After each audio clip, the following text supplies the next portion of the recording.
everyone, I'm Emerald Mosaic, and so today, as you can see, I have this lovely little wood cutout that I am putting a base layer of white on. I will later paint this. On the other side, I had used some of the leftover paint from a previous painting, and I added some this purplish, I don't know, right?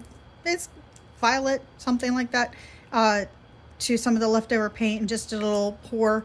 And so on the other side, I'm painting by hand. And so I want to talk about a topic that is a little bit difficult. If I can get my notes back. There we go. And so I figured, since I'm going to be talking about something a little heavy, that I would paint while talking about it. I think that might make it easier for both of us to kind of take it in. So so today, as you can see from the title, it's another story about Natalie, my late wife. And I want to talk about how, as we were getting to know each other, you know, at the beginning of a relationship, at first you're just sharing generic stories about your life, like where you lived at different points in your life, how many people are in your family, and you know, your religious background, maybe, you know, just briefly, like, this is where I came from and this is where I am now, and, you know, that kind of thing. What kind of jobs have you held? What are some various, you know, interesting experiences, different experiences that you've had? And then as you get to know somebody and you start building trust, then you start to talk about some of the heavier things that you have been through as a person, and, you know, some of the more challenging experiences that you have had to go through. And especially when you talk about your childhood growing up, if you had any kind of a rough childhood, then, you know, as details start to come out and you're sharing things that happened to you, and your friend or partner or potential partner is shocked. But then they share some of the things that they went through and you're shocked. So I'm going to go into not great detail, but just general overview of some of the things that Natalie and I shared with each other that the other person found just utterly shocking. So here's your trigger warning. I'm going to try and keep it brief and overview. I'm not going to go into detail, but still, this is your trigger warning if you think that various types of abuse might cause some kind of psychological distress for you. Please stop the video now. I am not responsible for your well-being. You are. And so if you don't think that you can safely listen to this video, or if you do think so, but then you find that you are getting distressed as you watch this video, it is your responsibility to stop the video and move on and go take care of yourself.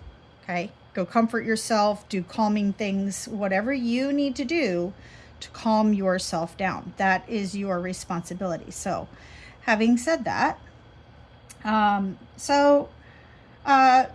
first of all, a few examples of my trauma. Now, if you have watched any of the very first few, like 3 videos, 3 or 4 videos on my channel, then you already know some of the things that I went through. So I'm just going to briefly mention a few of the things that Natalie especially was just like, they did what? So first of all, with my dad, I know I've mentioned that he was very angry, not all the time. I mean, he could be fun.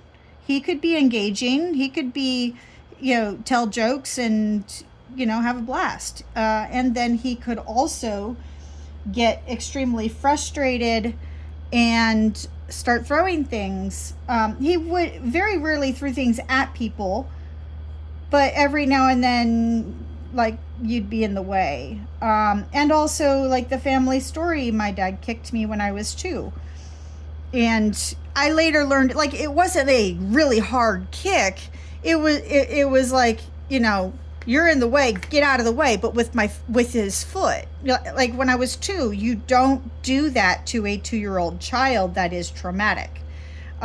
You pick up the child gently and move them out of the way. You never, ever, ever use your foot like that. No, just don't. And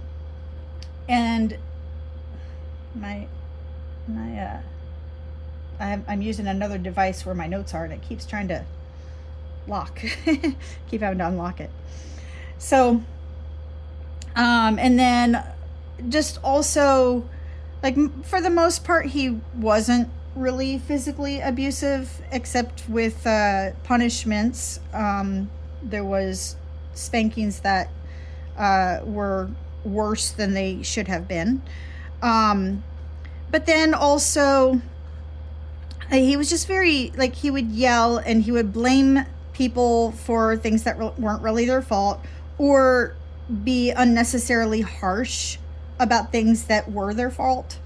And so, just a lot of emotional lasting effects from that. And then at school, so I am on the autism spectrum, I know now. I did not know this back then. And at school, I was teased pretty mercilessly by a lot of my peers. I had very few friends. The friends that I did have were also the social rejects. One of them had such extreme anxiety that she could not go up or down stairs without holding on to either a railing or a person. And so another friend and I became her helpers. And then I'm pretty sure I'm sure the other friend that we had was also on the autism spectrum, and she was absolutely fascinated with horses and would often pretend to be one at school, mostly on the playground, but very occasionally in class, and that is not going to go well. Kids are cruel, unnecessarily so, and if you give them any kind of leeway, unfortunately, kids don't know how to, unless they are specifically taught how. Kids don't know how to let people just be themselves, because as children, one of our goals is to fit in so that we are not rejected and then left out in the cold, like literally. And that's just biological evolution right there. So anyway, I did not enjoy any of the social aspects of school. I loved learning, but socially I was not doing well. And then I'm going to be glossing over this one very briefly. From about the age of 14 or 15 until about age 45, I had multiple instances of either molestation or outright sexual assault. So I'm just going to leave it at that. I don't want to go into any more detail than that. So just multiple times, and yeah. I have processed and healed from the vast majority of those. I still do get anxiety sometimes when talking about them or referring to them. That's usually, thankfully, the extent of symptoms that I have, but it has taken a lot of work to get to this point. Trauma is, it's trauma. It's terrifying. So anyway, and then some of Natalie's traumas. Okay, so Natalie's listening to those, And she's absolutely horrified. So then, throughout the course of, months, she's telling me about some of her things.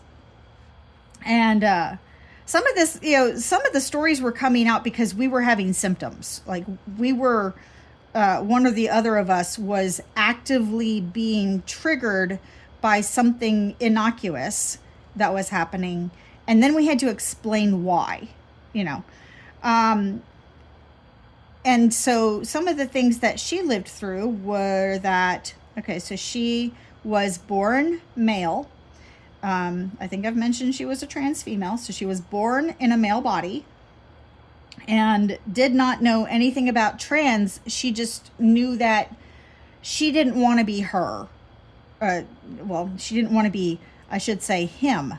She didn't want to be a him. She didn't like hims.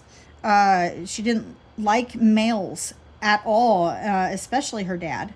Now, she had an older sister, and so her parents, for one, they never prevented her older sister from beating her up and being abusive towards her. They wouldn't do it themselves, but they allowed and sometimes even encouraged her sister to do that for them. And then her parents,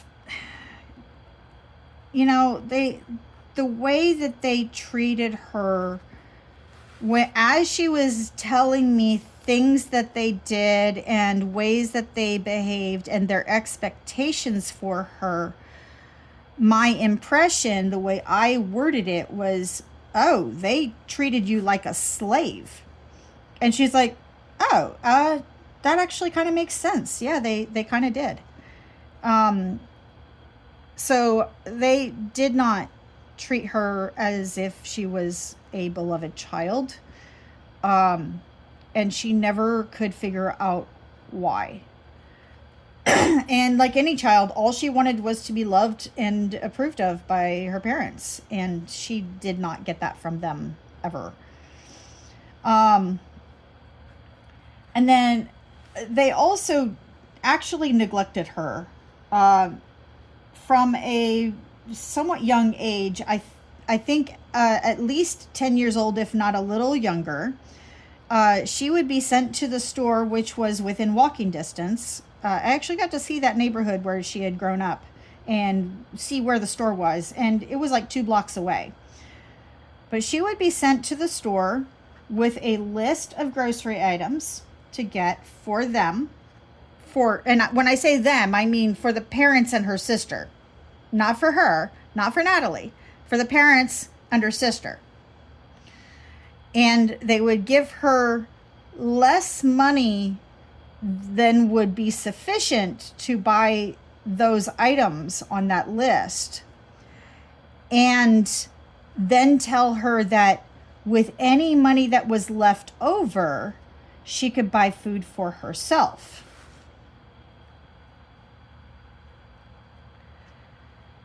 And I was horrified, as you should be.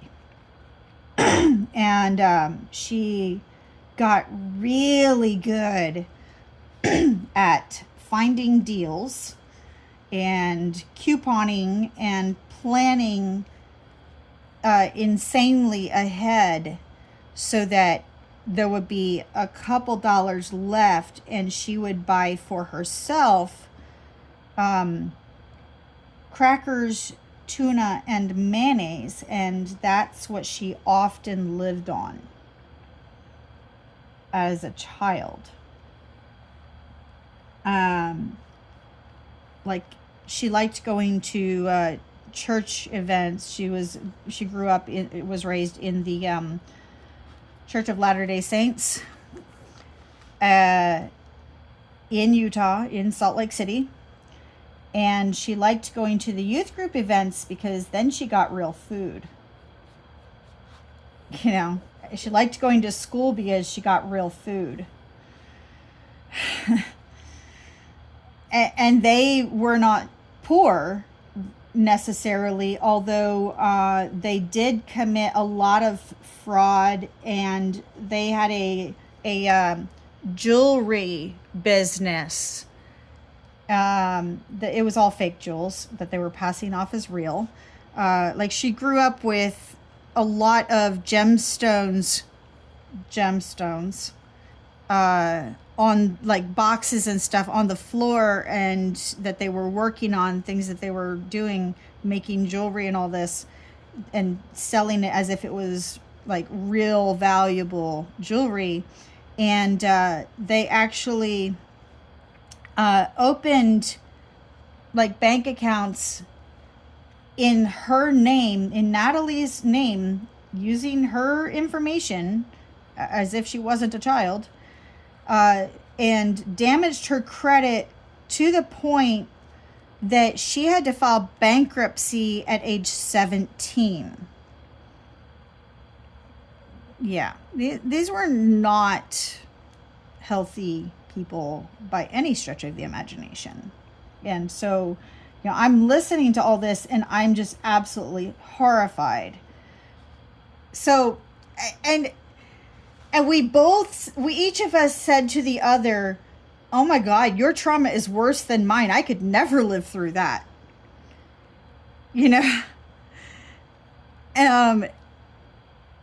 It's funny how we do this. This is kind of human nature to do this, that, what we grow up with, we're comfortable with, we're used to, we know what to expect and what's going to happen. And we listen to other people's traumatic experiences and we're like, no way could I ever go through that. Oh, hell no. That is hell. I went through something challenging, but damn.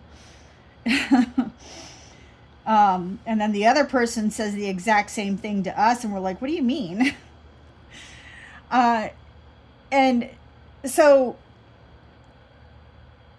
we tend to normalize our own trauma.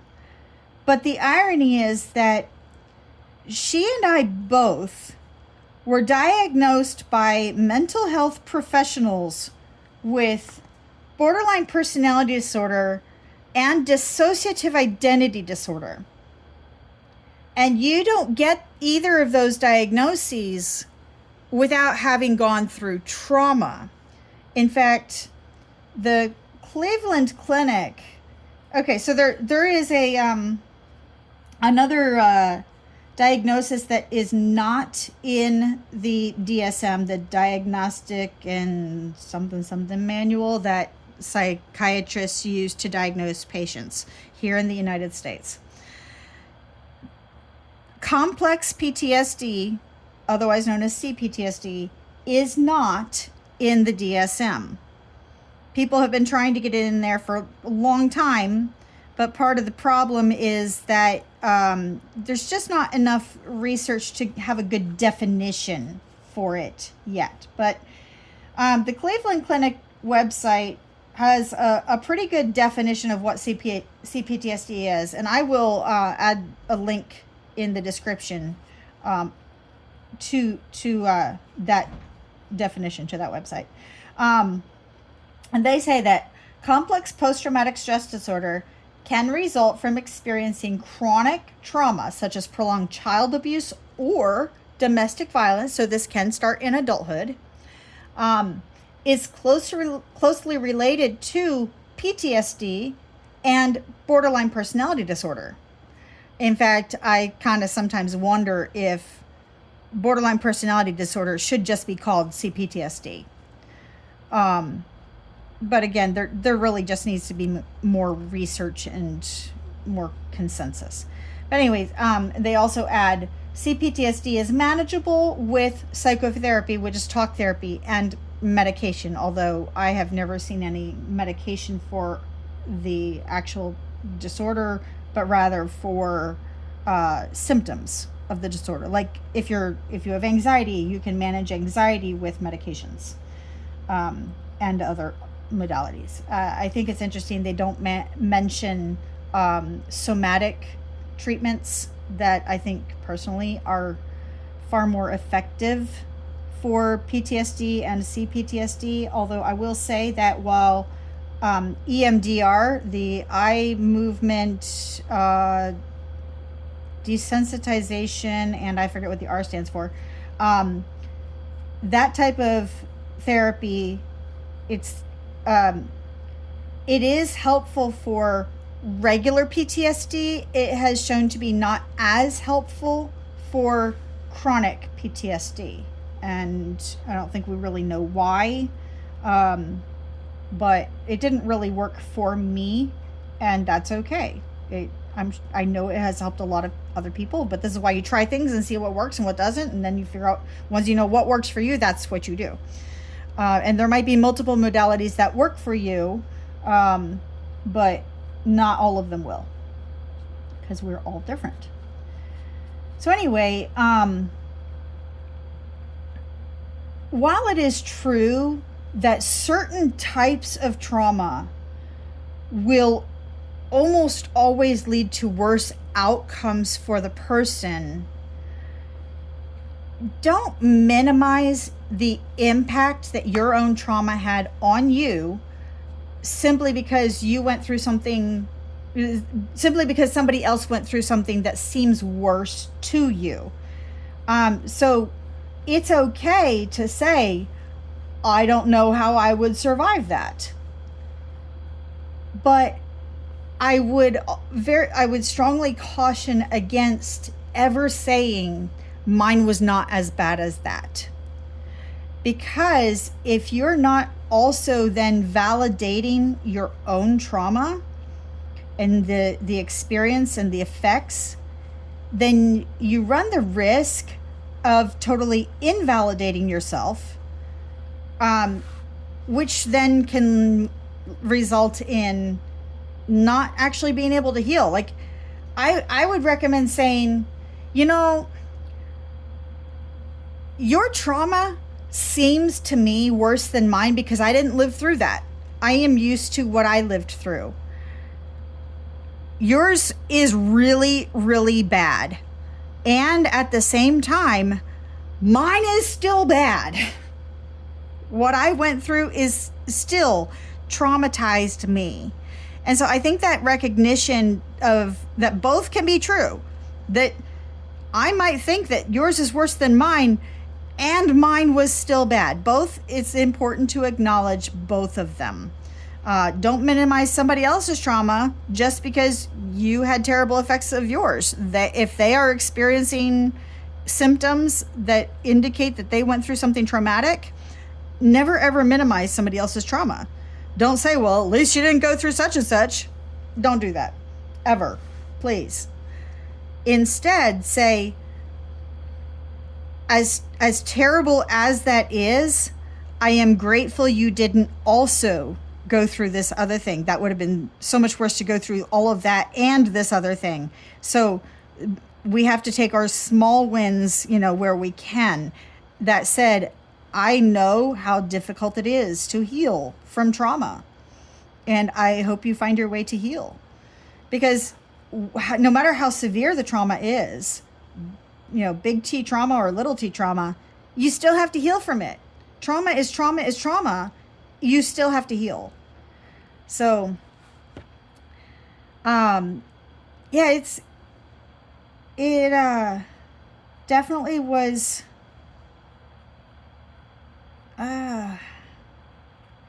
some of the symptoms, I'll do a different video kind of on how we coped.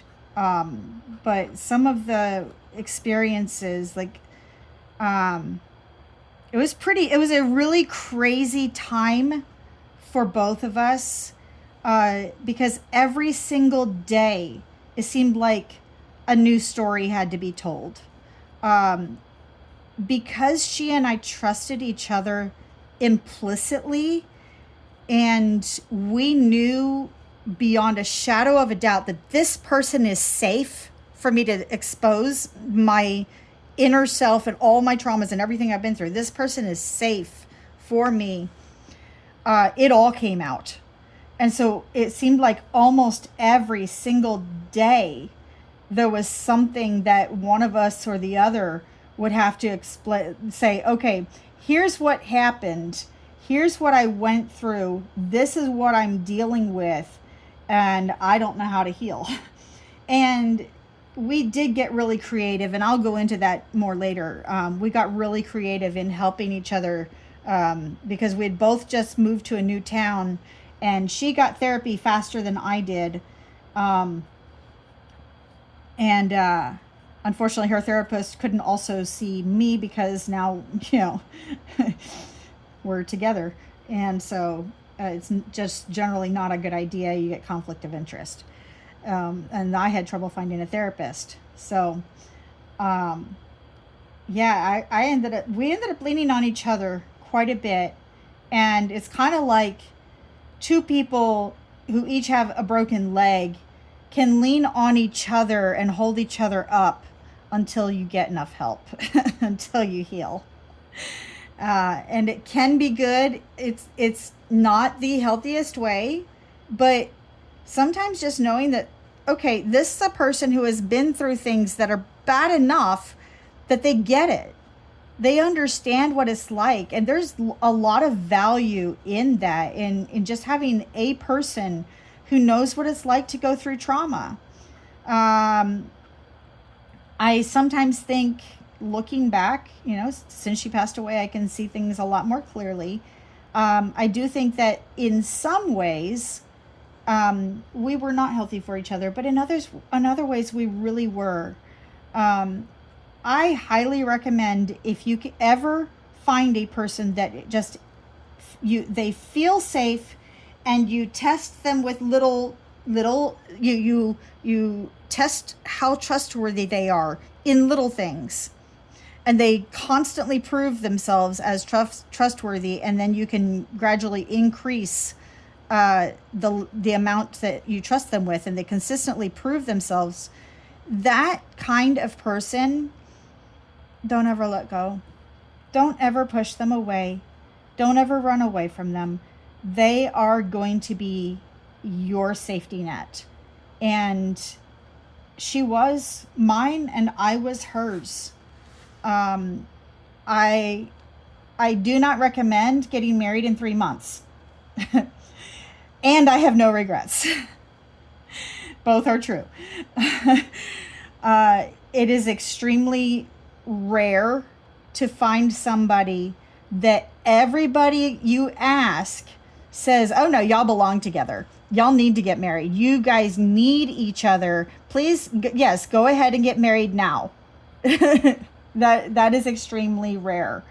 I do recommend asking the opinions of other people who you trust. Like if you're seeing a counselor, ask your counselor. Her therapist and her psychiatrist, both on hearing what kind of person I was, said, yeah, go ahead and get married. Her pastor told her, I see no reason for you two not to marry.